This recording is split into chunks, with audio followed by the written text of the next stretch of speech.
An American family ambushed, 100 bodies buried, and now Mexico's deadliest cartel alliance has formed. Federal agents are tracking a new cartel alliance tearing through northern Mexico, and it's being led by El Mayo's son, Mayito Flaco, just weeks after an American family was ambushed in Durango, a region already haunted by 100 hidden bodies. Investigators say this war could redefine the Sinaloa cartel itself in a coordinated investigation involving Mexico's Secretariat of National Defense, the Attorney General's office, and USDA liaison. Officials say the alliance, known locally as La Yiza, is reshaping the cartel map from Culiacan to Durango. They're calling it a criminal merger built on betrayal and revenge, a pact sealed in violence between Mayito Flaco, son of Elmo Zambada, and Fausto Chapo Hydromesa Flores, the Guasave cartel boss once hunted by both governments. At the center of this new coalition, Los Caberas, Durango's highway enforcers, the same group accused of gunning down an American family outside Santiago de Papasaro just after Christmas. For years, officials dismissed reports that Durango's old mass graves would ever open again. But investigators now say this resurgence, from convoy ambushes to burned vehicles, signals that history is repeating itself. The same mountain corridors that once hit 100 bodies are now battlefields again. And this time, it's not just about territory. It's about control of the cartel's legacy and who survives the next wave of Mexico's narco-civil war. The drug war in Sinaloa is diversifying and worsening. A new alliance fuels the internal conflict of Thioa cartel. In this video, we're going inside the coordinated raids,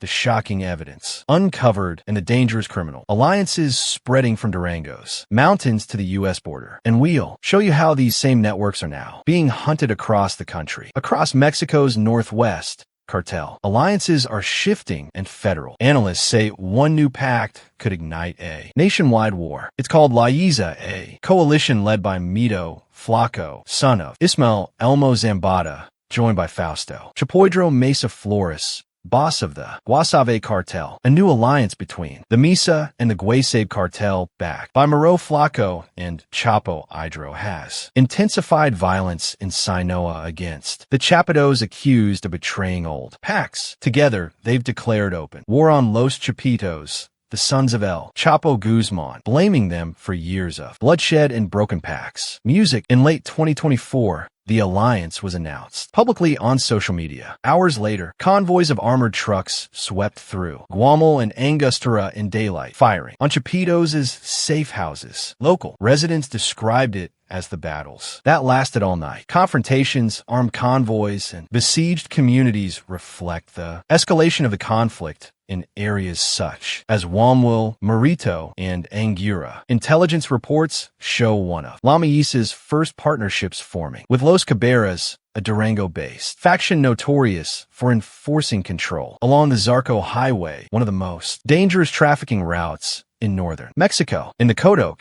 Ninos Eros, and Loria neighborhoods, as well as in Guamachil, vehicles with bullets and homemade armored trucks were abandoned. The Army and the National Guard seized vehicles and weapons, but there were no arrests. Since September, the war has cost the Chapitos vast territories that they controlled in Ubalado. That alliance would prove deadly within weeks. On a December night near Santiago de Papasaro, a blacked-out SUV carrying an American family was mistaken for rivals and riddled with bullets. The ambush wasn't random. It was the first sign that the Mayito Flaco network had reached Durango, and what followed was a horrific set of events that'll change the small town forever. December 27th, 2024. Santiago de Papasaro, Durango, a quiet agricultural town nestled in the mountains ruled by fear. A rule, too, American tourists were about to find out the very hard way. At 11 p.m., Vicente Pena and his brother Antonio Fernandez climb into a black GMC Yukon with their 14-year-old son and nephew,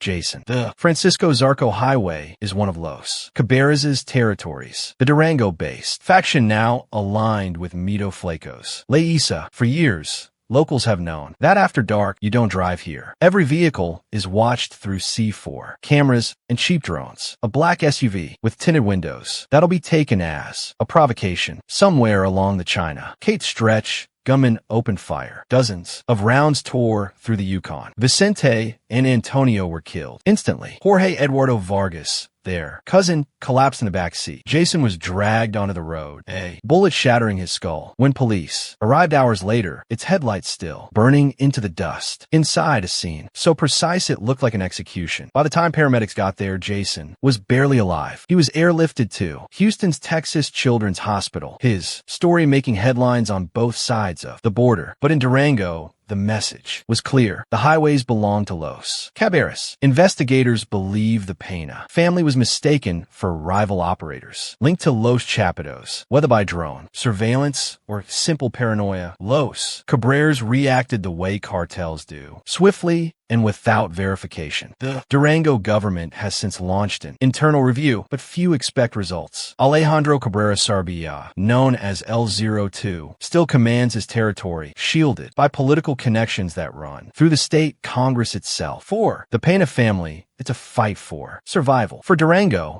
it's a flashback, proof that the mountain roads are still ruled by the same violence that once buried 100 bodies beneath this soil. More than a decade before the Pena ambush, Durango was already bleeding. In 2011, investigators unearthed the first of 7 grave sites surrounding the state capital. Each pit told the same story. Bodies stacked, burned, and buried under government silence. Al Jazzer was able to confirm, though, directly with the office of the state prosecutor there in Coahuila in the northern part of Mexico. And they are telling us that at least 11 common graves, I should say 11 clandestine graves, were discovered, some of them 1 m deep. At first, there were 4 bodies, then 17, then 96. By early 2012, the count had surpassed 300, the largest discovery of mass graves in Mexico at that time. Officials said most victims were kidnapped bus passengers, civilians who refused to join cartel ranks or couldn't pay extortion,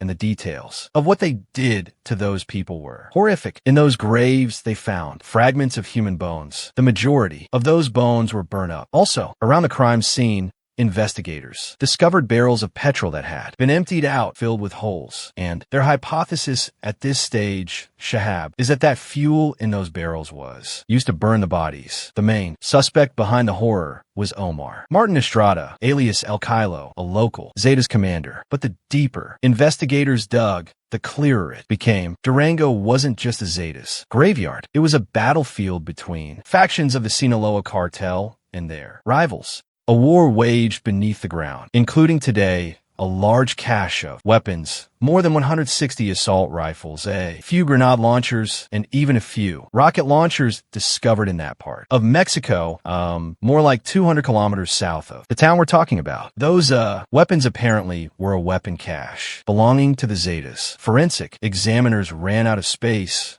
renting refrigerated trucks to store the remains. Only a few dozen bodies were ever identified. The rest were rearied in common graves. Names lost, numbers recorded. Among those confirmed dead was Alonso Pena, former mayor of T. Wayne's. Proof that Durango's violence reached from farmers to politicians to the families. Those years never ended. Every new headline, every body found on a roadside reopens the wound. And 4 agents watching the rise of Los Cabarrus. Today, the connection is impossible to ignore. When investigators compare the Durango of 2011 to Durango today, they could immediately sense a pattern. Different cartels, same choreography, surveillance, checkpoints, executions, and silence. Back then, Zetas commanders used fear and roadblocks too. On the highways, now Los Cabarrus, aligned with Mayito Flaco's La Mayita rule. Them, with technology the Zetas could only dream of. The Army and the National Guard seized vehicles and weapons, but there were no arrests. Since September, the war has cost the Chapitos vast territories that they controlled in Ubalado. According to local analysts, Cabarrus operators now use C4 camera feeds and modified commercial drones to track movement through the Sierra Madre. The network reports to L02 Alejandro Cabrera Sarbia, whose reach extends beyond gunmen to city halls and legislative offices. His brother-in-law, Hector Herrera Nunez, still holds a top post inside the state Congress, proof of how deeply cartel power bleeds into governance. It's the same dynamic. Investigators found in 2011 when corrupt officers helped bury the evidence they were sworn to expose. The tactics have evolved, but the strategy hasn't. Control the roads, corrupt the officials, erase the witnesses. Analysts call a system where each new cartel inherits not just the routes, but the protection networks of the one before. The Wayzub cartel controls the city that bears its name in addition to the municipalities of Sinaloa and Juan Jose Rios, but it also has a presence in Los Mochi, the municipal seat of a home, where Chapo Guzman's sons control the Rancheria area. That's why the Durango ambush wasn't random. It was deliberate, a routine act of territorial defense inside a machine that's been running for 15 years. And while the networks evolve, the victims stay the same. Families caught between rival patrols, too scared to drive home. After dark, as 2025 comes to an end, Mexico's northern states are bracing for a new phase of the cartel war. La Misa's alliance with Los Cabreras has turned Durango's mountains into corridors of armored convoys and encrypted communications. Federal troops patrol the highways by day and retreat by night. Investigators now believe the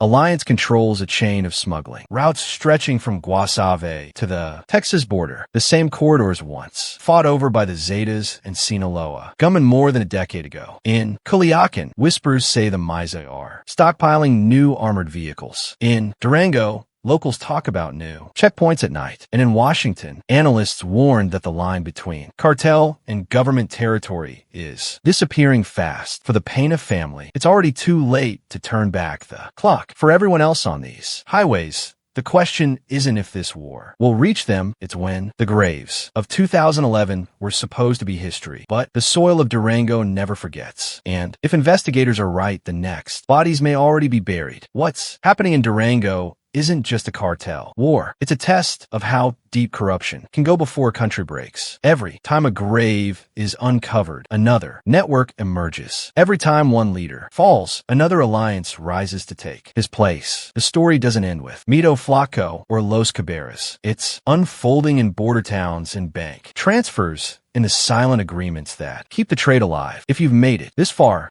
you already know this war isn't about headlines. It's about the systems that survive them. In our next investigation, we'll follow those systems from Durango's mountain passes to the U.S. safe houses funding the fight. If you want to stay ahead of the next development, make sure you're subscribed. New evidence, new footage, and new federal responses are coming soon, and we'll break them down here first. And if you want to see more stories like this, click on any of the cards you see on your screen right now. We're tracking the next phase, and it's already unfolding.